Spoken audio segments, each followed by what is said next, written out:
Ben, c'est sûr que c'est un très gros regret d'avoir fait ça. Moi, quand j'ai signé les papiers de base, ça disait je suis majeur et je consens. Moi, j'avais 16 ans. Donc, c'est ça que je leur ai dit. J'ai dit, mais j'ai 16 ans. Puis, on dit, c'est correct, fais juste signer. Il n'y a pas de problème. Je considère que tout ça, c'est une faute professionnelle. À partir du moment où ce qu'on lui a donné des bloqueurs d'hormones, pour moi, c'est une faute professionnelle. C'était un enfant, elle avait 13 ans. Alexa Lavoie pour Robin News et aujourd'hui nous abordons une histoire profondément bouleversante, celle d'une jeune fille qui a été mal orientée à un moment crucial de sa vie. Rose Guérin-Test, aujourd'hui âgée de 21 ans, a entrepris sa détransition à seulement 18 ans. Dès l'âge de 13 ans, elle a commencé un traitement de bloqueur de puberté, puis entamé la testostérone à 14 ans. À 15 ans, elle a officiellement changé de prénom et de sexe auprès du directeur de l'État civil. À 16 ans, Rose a subi une double mastectomie. Ce n'est qu'après avoir reçu un appel pour planifier une chirurgie génitale qu'elle a réalisé qu'elle s'était trompée. Aujourd'hui, Rose et sa mère doivent se battre pour obtenir de l'aide afin de revenir à son corps de jeune femme. Nous en discutons avec elle ainsi que sa mère, Danielle. Ben, dans le fond, quand j'étais plus jeune, j'ai vécu quand même beaucoup d'intimidation. Puis ça m'a un peu mené à vouloir être quelqu'un d'autre complètement. Je voulais plus m'associer à moi-même. Puis c'est ça qui m'a emmené à vouloir être un garçon pour être quelqu'un d'autre. Dans le fond, moi, je m'étais fait une copine. Puis j'ai réalisé que j'aimais les filles aussi. À un certain point, j'ai voulu me faire couper les cheveux, avoir l'air un petit peu plus masculine. En ligne, par rapport à ça, j'ai fini par tomber sur des vidéos de personnes transgenres qui transitionnaient, qui prenaient de la testostérone, ça changeait leur voix, les opérations. Puis ça a juste allumé pour moi que je pourrais être ça, puis je serais complètement quelqu'un d'autre. Et là, on est à quelle date, là? Ben, j'avais 13 ans. Là, j'en ai 21. Fait que ça fait 8 ans. 2017, OK. je pense. Parce que là, je vois ici dans les documents qu'en 2019, vous avez demandé de faire votre changement de nom. Ouais. Ouais, j'ai fait changer mon nom quand j'avais 15 ans, je crois. Puis la mention de mon genre sur mes cartes. Expliquez-nous, parce que là, la situation est que vous avez eu une double mastectomie à l'âge de 16 ans. Et là, en ce moment, vous vivez avec les répercussions non seulement de la voix qui a changé, mais le fait que vous avez plus vos seins qui étaient en santé.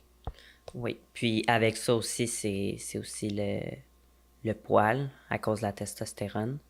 Donc c'est sûr, j'ai des cicatrices sur la poitrine. Donc c'est plat, plat, plat. C'est sûr, moi je mets des brassières padées pour pas que ça paraisse. Mais tu sais, c'est sûr que, mettons, en costume de bain, je serais pas à l'aise. Ça revient au même avec le poil. Ça me rend mal à l'aise en costume de bain. Même mettre des shorts, j'en mets pas vraiment. Des robes, faut vraiment que j'aille des collants. La voix, ça m'empêche beaucoup de parler aux gens. Ça me rend super mal à l'aise, je suis pas bien. Parce qu'il y a plusieurs personnes qui vont nous répondre que il n'y a pas d'opération chez les enfants. Sauf que vous avez eu la double mastectomie à l'âge de 16 ans. Comment vous vivez avec ça en ce moment? Et comment a été la procédure? Est-ce que ça a été facile d'avoir cette double mastectomie-là? Ben, c'est sûr que c'est un très gros regret d'avoir fait ça. Moi, quand j'ai signé les papiers de base, ça disait je suis majeur et je consens.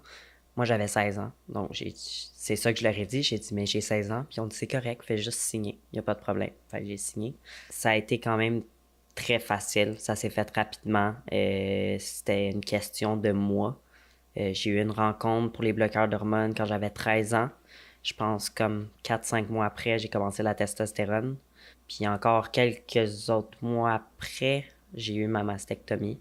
Fait que ça a été très facile comparé à ce que ça devrait l'être. Là. Et quand que vous vous êtes rendu compte que, oups, j'ai fait une erreur? Ben, j'avais 18 ans. Euh, J'avais reçu un appel je sais pas si c'était la chirurgienne, la secrétaire, peu importe, mais c'était pour l'opération en bas. Puis je leur ai dit, je vais vous rappeler. J'ai raccroché. Puis pas longtemps après, j'ai commencé à pleurer, puis j'ai appelé ma mère, puis ça a juste cliqué dans ma tête que ce que je faisais, c'était pas ça que j'avais besoin du tout.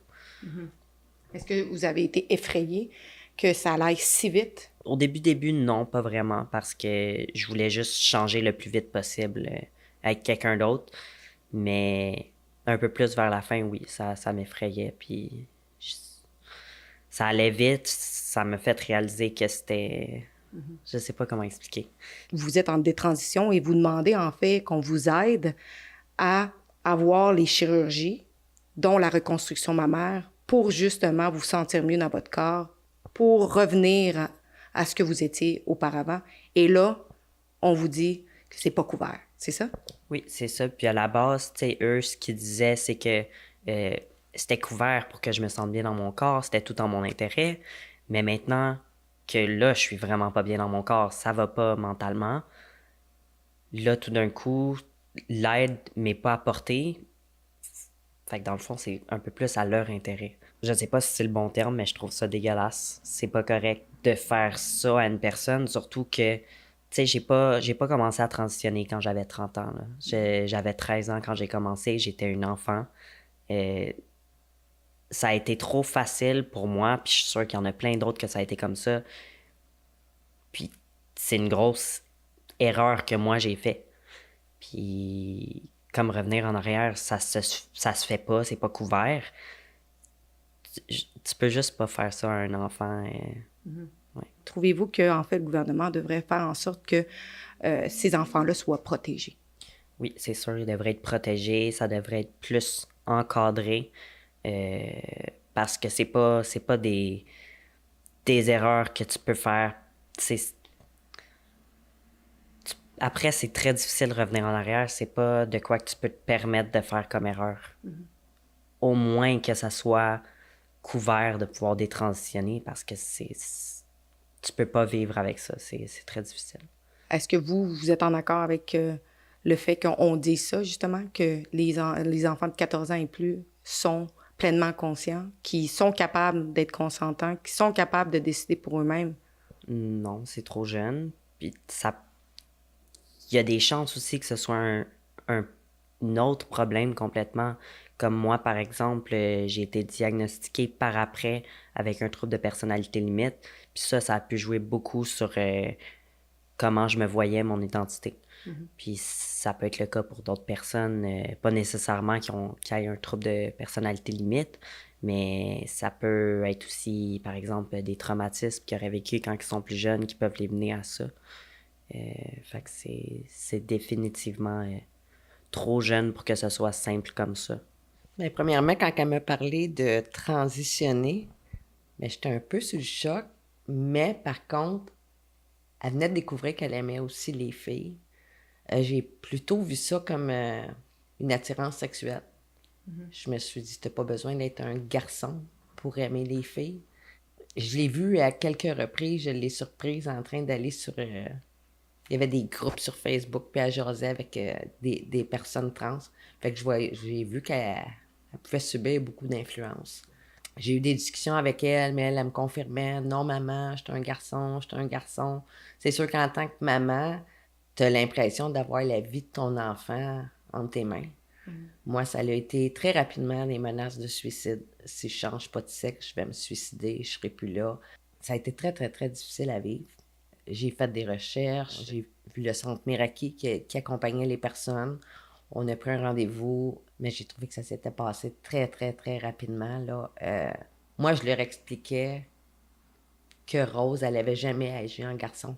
Étant toute petite, j'ai jamais vu de comportement de garçon. Mais j'ai comme l'impression que mon opinion, elle n'a pas été prise en compte. Rose, elle avait eu le temps de regarder des choses sur Internet. Elle a parlé que sa voix la fatiguait. Fait qu'ils ont pris beaucoup de choses en considération. Mais j'avais comme l'impression que ça venait pas d'elle. Tout ce qu'elle disait, j'avais plus l'impression que c'était des choses qu'elle avait lues. C'est marqué ici dans le document que son cas est pas typique et d'être extrêmement prudent. Comment que vous sentez? Parce que ils sont allés jusqu'à accepter qu'elle ait une double mastectomie alors qu'il est marqué dans l'évaluation que d'être prudent puis que ça peut être autre chose que de la dysphorie de genre? En fait, le centre Meraki, il nous proposait d'aller voir psychologue ou psychiatre. Il m'avait remis une liste de personnes qu'on pouvait consulter. Moi, je suis semi-voyante, donc tout ça, c'était à Montréal. Je ne pouvais pas me déplacer. Donc, je suis allée au CLSC de mon secteur. Et on a rencontré une psychologue de là. Et c'est elle qui en est arrivée à la conclusion qu'elle ne pensait pas que c'était une dysphorie de genre. Là. Elle disait d'y aller avec prudence. Elle voyait ça plutôt comme une solution aux souffrances de Rose. Elle disait c'est pas une dysphorie, c'est une solution pour elle. Et malheureusement, ils n'en ont pas tenu compte parce ça leur a été transmis au Centre Meraki, ce document-là, par le CLSC. Ils ont quand même procédé. C'est sûr que moi, j'ai ma fille à ce moment-là qui me dit « Maman, t'es dans le champ, la psychologue est dans le champ, il y a les menaces de suicide. » Fait qu'en tant que parent, tu sais même plus sur quel pied danser. Là. J'étais démolie, j'avais sa vie entre mes mains. Puis d'un autre côté, tu te dis, bon, ben le Centre Meraki, c'est quand même des professionnels, ils accompagnent des personnes, ils doivent aussi connaître ça. Fait que j'étais très, très, très mitigée là-dedans. Puis je le ressentais vraiment dedans de moi. J'ai eu des discussions avec Rose, puis j'ai essayé de se faire comprendre qu'elle faisait une erreur, que j'avais jamais vu de comportement de garçon auparavant. Puis j'ai été très, très choquée quand vous m'avez mentionné ça, qu'on a ici le formulaire de consentement à remplir pour la mastectomie bilatérale. Oui. Et vous m'avez mentionné que le témoin à la signature, vous savez même pas c'est qui. Non, j'ai aucune idée de qui est-ce que c'est. Rose, elle a eu sa double mastectomie pendant la COVID. Donc, je n'étais pas autorisée à rentrer dans l'établissement.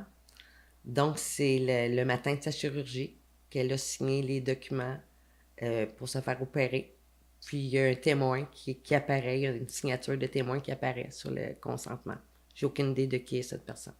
Ce que je comprends, et avec l'appel que vous avez reçu, que la transition, les frais sont compris, sont défrayés par les contribuables, par l'État.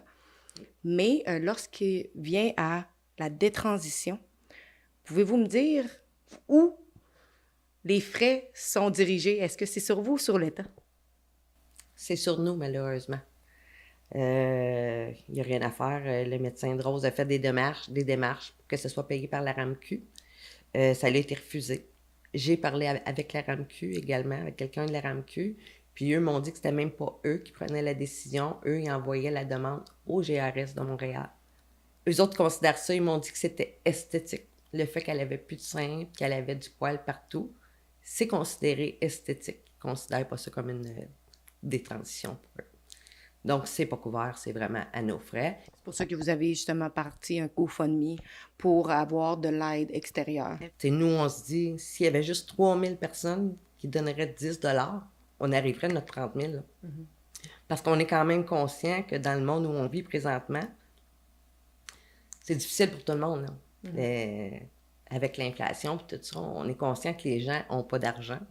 On dit souvent qu'à 14 ans, les enfants peuvent consentir à changer de sexe, à changer de nom avec l'état civil.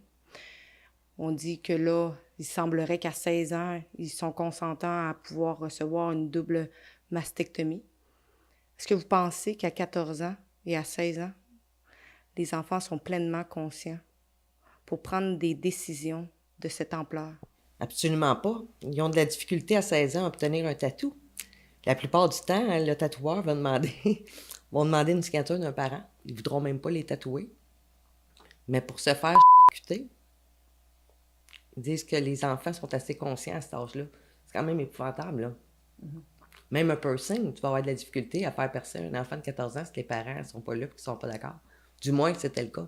Mm-hmm. Est-ce que c'est là encore aujourd'hui? Je ne le sais pas, mais c'est certain qu'un enfant de cet âge-là ne peut pas prendre des décisions comme ça. On a tendance justement à banaliser le fait qu'il y a des gens qui détransitionnent disant qu'il y en a très peu ou pas existant quasiment. Qu'est-ce que vous auriez à dire par rapport à ça? Ben moi, je dirais que ma fille Rose connaît 2 personnes qui avaient transitionné. C'est sûr qu'elle n'en connaît pas 10. Hein? On ne voit pas des personnes qui transitionnent à tous les jours. Mais on en connaît quand même 2 et les 2 ont des transitions. Donc, c'est quand même une bonne moyenne. Là. Mais malheureusement, ces personnes-là, on n'entend pas parler. Ben moi, ce que j'aimerais dire surtout, c'est d'attendre qu'une personne soit adulte pour commencer. Puis honnêtement, même 18 ans, je trouverais ça jeune. Je pense que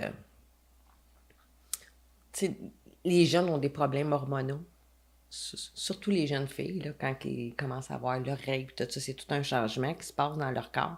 Puis ça se peut que ça vienne toutes les mélanger dans leur tête. C'est trop rapide pour prendre des décisions comme ça. On ne peut pas les aider à faire quelque chose qui va détruire le restant de leur vie. Parce que c'est ce qu'on fait présentement.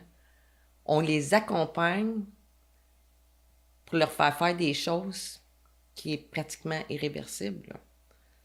On peut parler que les personnes ils risquent de ne pas avoir d'enfants plus tard. C'est pas nécessairement le cas pour tous, mais c'est une possibilité. Moi, je pense que ça devrait complètement être interdit. Comme aux États-Unis, présentement, Donald Trump met beaucoup d'interdictions là-dessus. Faut pas que ça soit facile comme ça. Moi, je pense que si ma fille avait vu un psychologue, si elle avait été entourée pendant un certain temps, là, elle a eu juste 5 rencontres, là, mais si vraiment elle avait été entourée, qu'elle avait vu un psychiatre, puis plusieurs séances de psychologie, on n'en serait pas là aujourd'hui.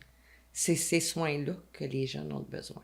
Puis justement, vous m'avez mentionné que quand vous êtes allé au centre Meraki, on vous a quasiment certifié qu'il n'y avait pas personne qui revenait sur leur décision. Certifié que les jeunes qui allaient là ne changeaient jamais d'idée parce que je leur avais fait part de ma crainte. Puis on m'avait dit, les jeunes, quand ils finissent par aboutir ici, c'est parce qu'ils sont vraiment décidés, puis on n'en voit pas de jeunes qui changent d'idée.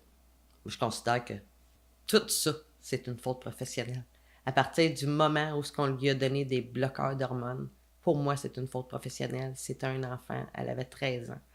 Oui, il y en a qui vont peut-être dire, oui, mais la mère, elle était là, elle l'a accompagnée. Peut-être qu'il va y avoir des jugements, mais quand tu as la vie de ton enfant entre tes mains, qui menace de se suicider, puis que tu ne sais pas, là, tu connais pas ça, là, tu fais confiance au Centre Meraki parce qu'ils sont censés être spécialisés là-dedans. Fait que tu leur donnes ta pleine confiance, puis c'est ça. Si vous voulez aider Rose à obtenir les soins qu'elle a besoin, puisque ce n'est pas gratuit et que c'est très coûteux, vous pouvez faire un don de votre choix au GoFundMe qu'ils ont parti, elle et sa famille. À Rebel News, nous avons parti une pétition à stopclassroomgrooming.com parce que nous demandons à ceux qui nous gouvernent d'agir et de protéger nos enfants contre l'idéologie de genre qu'on voit dans les écoles, mais partout ailleurs. Si vous êtes en accord, allez signer la pétition à stopclassroomgrooming.com dès maintenant.